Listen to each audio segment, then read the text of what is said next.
Hello Leo, Sun, Moon, Rising, and Venus signs. Kamusta kayo? Sana po'y nasa mabuti kayong kalagayan.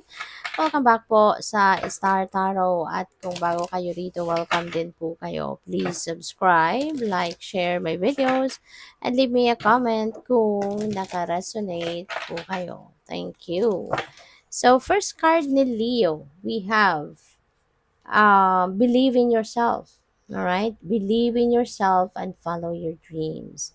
Ayan. So, napakaganda naman ito na encouragement sa iyo na magtiwala ka sa inyong sarili, magtiwala ka sa mga capabilities mo, magtiwala ka sa mga um, magtiwala ka sa capabilities mo, magtiwala ka sa mga kakayanan mo, sa mga talents mo, skills and gifts mo. Okay? Believe in yourself at sundin mo, gawin mo kung ano man yung magagawa mo para matupad ang inyong mga pangarap, Leo. Okay? Believe in yourself, alright? Kasi alam mo naman siguro, 'di ba, na you are equipped, no, with everything that you need para mag-succeed ka. Maari lang na napanghihinaan ka ng loob, 'di ba? Pero kung talent, meron ka nun. Kung skills, meron ka nun. Mga gift, lahat tayo, meron tayong gift, no? Meron tayong spiritual gift. Kaya gamitin mong lahat yon. Buhayin mo yan, gamitin mo yan. And kailangan mo lang na mag-take action. 'Di ba? Kaya magtiwala ka sa sarili mo. You are equipped with something or with anything na magagamit mo para magtagumpay ka sa kung ano man din ang gusto mong mapagtagumpayan. Okay? So we have discernment. Follow your intuition. Okay? Pakinggan mo at sundin mo at magtiwala ka sa iyong intuition. Because yung intuition natin, that is divine guidance. Those are guidance from the divine na binibigay niya sa atin, pinapadala niya sa atin, 'di ba?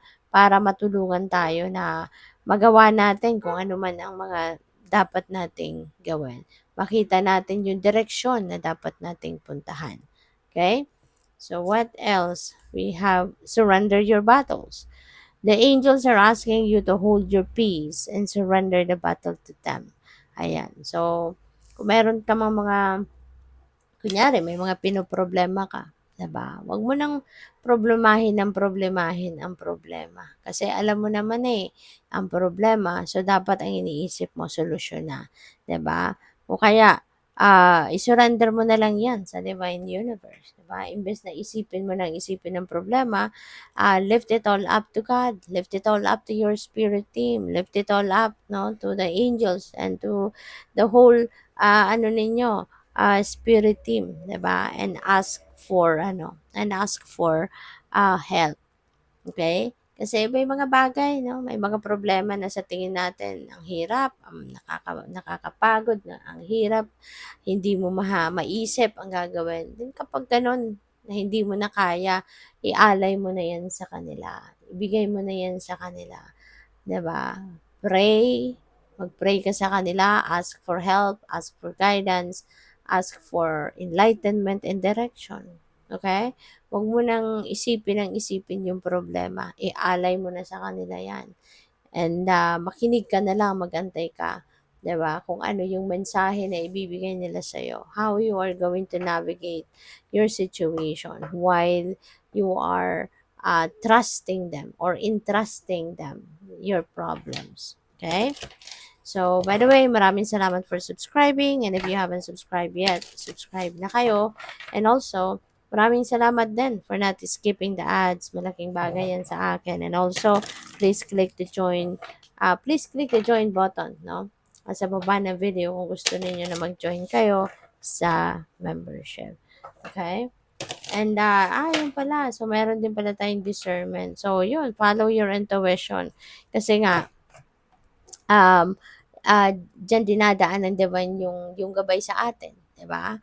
Kaya 'yun, kapag sinurrender mo ang lahat sa kanila, dapat gawin mo din yung parte mo sa equation, 'di ba? Kasi hindi naman po puwedeng isusurrender mong lahat sa kanila tapos wala ka ng gagawin, mag-aantay ka na lang kung anong mangyayari, hindi rin gano'n, 'di ba? When you are surrendering everything to them, gawin mo din yung parte mo dito. No? While you are here in the physical realm, yun, makinig ka sa guidance nila.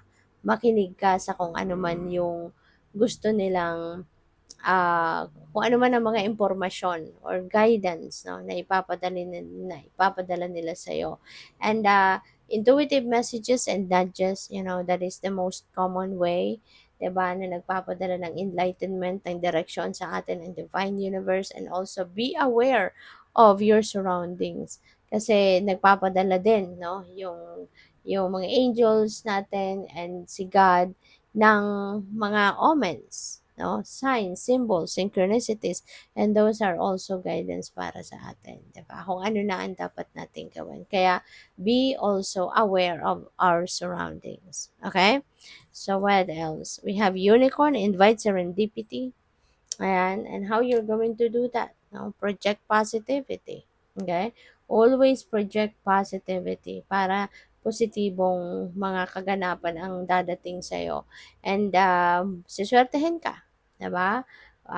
Merong swerte na po pwedeng dumating sa buhay mo. Kaya kailangan na lagi ka lang hopeful, dapat lagi ka lang positive mindset, 'di ba? Positive outlook ang ipo-project mo. And definitely, kapag ka ganun ka, you will attract good things talaga.